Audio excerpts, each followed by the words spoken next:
Ud'u ila sabili rabbika bil hikmah wal mau'izatil hasanah wajadilhum billati hiya ahsan. Jika ada orang yang belum paham tentang tuntunan agama, dipahamkan. Jangan dimarahi, jangan dicela. Bagaimana cara mengajaknya? Saya tutup.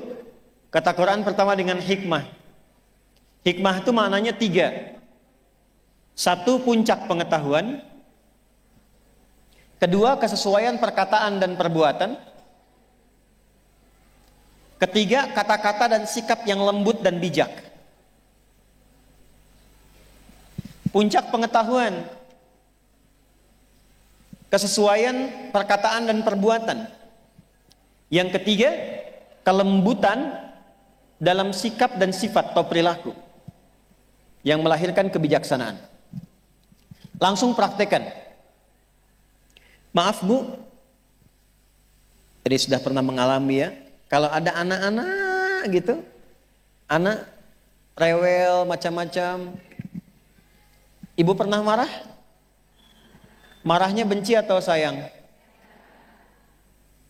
Bayi nangis rewel terus, bayi baru lahir, apa ibu bentak? Diam kamu gitu? Tidak. Ibu pukul? Tidak. Yang keluar apa? Sayang, kan? Dipeluk dan sebagainya. Ada kondisi itu yang diisyaratkan dalam Quran, kadang-kadang dibalik supaya kita diberi kesempatan memberikan bakti dan keutamaan kepada orang tua yang telah merawat dari kecil itu. Nanti ada kondisi orang tua yang kembali kepada sifat kanak-kanak itu. Maaf Bu, kalau anak-anak senang dunia tidak? Senang. Mama. Lihat mobil-mobilan, pengen mobil-mobilan. Lihat pengen permen, pengen permen. Keluar dari sini lihat balon, pengen balon. Nanti ada orang tua yang kekanak-kanakan. Lihat tas baru, pengen tas baru. Ya, lihat ini butuh juga, kadang enggak tapi pengen. Seperti halnya dulu orang tua kepada anak tidak pernah membentak, memukul dan sebagainya, maka balikan itu dengan hikmah. Datang pada orang tua. Caranya bagaimana? Puji dulu, ucapkan terima kasih dulu, praktekkan Quran surah ke-46 ayat 15. Masya Allah, rasanya tidak ada deh di muka bumi ini yang paling aku sayang kecuali mama. Terima kasih sudah membimbing, melahirkan, merawat, menyayangi. Sambil dipeluk, sambil dipijitin. Mah, tolong doakan ya, aku jadi anak yang soleh. Itu melembutkan dulu hatinya. Lembutkan hatinya dulu. Setelah itu muncul, ya anak mama insya Allah soleh dan sebagainya. Baru masuk kepada inti pembahasannya. Mah, menurut mama bagaimana kalau satu saat aku dipanggil oleh Allah?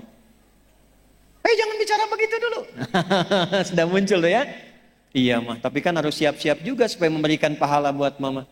Doakan ya mah, supaya nggak banyak sifat-sifat dunia yang melekat. Aku rajin sholat, semua yang ada dunia berkah sifatnya. Pelan-pelan dulu. Nanti kalau sudah masuk ini, baru masuk kepada yang lainnya. Aduh malu mah, ini ada motor belum pernah dipakai ke taklim, belum pernah dipakai untuk sholat, belum pernah dipakai mengantar ke masjid. Doakan ya mah supaya berkah. Masuk dari kita pribadi dulu. Biasanya kalau sudah seperti itu, maka seketika akan menjadi cermin yang menyadarkan dan tanpa diminta langsung diperbaiki. Tanpa diminta langsung diperbaiki. Saya tutup dengan contoh singkat dan cepat. Saya pertama datang ke Indonesia, lalu mengasuh pondok pesantren di Jakarta. Saya nggak perlu sebutkan namanya. Di tempat itu banyak pejabat Bu. Qadarullah ada masjidnya. Pejabat ini rata-rata baru selesai masa pekerjaannya, pensiun lah istilahnya. Tapi rata-rata terkena post power syndrome. Jadi kalau di kantornya pejabat, di masjid pengen menjabat juga, pengen jadi imam. Lalu berselisih lah rata-rata mereka itu, pokoknya pengen jadi imam, sementara bacaan belum memenuhi. Saya bilang begini, saya tes dulu Pak, untuk jadi imam itu bacaannya mesti benar. Jawabannya hebat. Justru Ustadz ketika jadi imam itu supaya dibenarkan oleh makmum katanya. Bagus Pak, saya kasih Bapak cara supaya Bapak nanti jadi imam lebih hebat lagi. Bapak boleh jadi imam, gak ada masalah. Khusus duhur dengan asar dulu. Nanti subuh, maghrib, isya, biarkan santai dulu Pak. Dalam masa menunggu itu, Bapak setoran ayat yang mau dibaca maghrib. Biasa, Bapak pengen imam sholat maghrib, silahkan. Bapak duhur imam, asar imam, nanti mau ke maghrib, apa yang mau Bapak baca untuk sholat maghrib, Bapak setorkan dulu ke santri. Sementara nunggu setoran, biarkan santri jadi imam. Begitu santrinya ngimamin, suaranya bagus Bu. Isanya bagus juga, subuh bagus juga.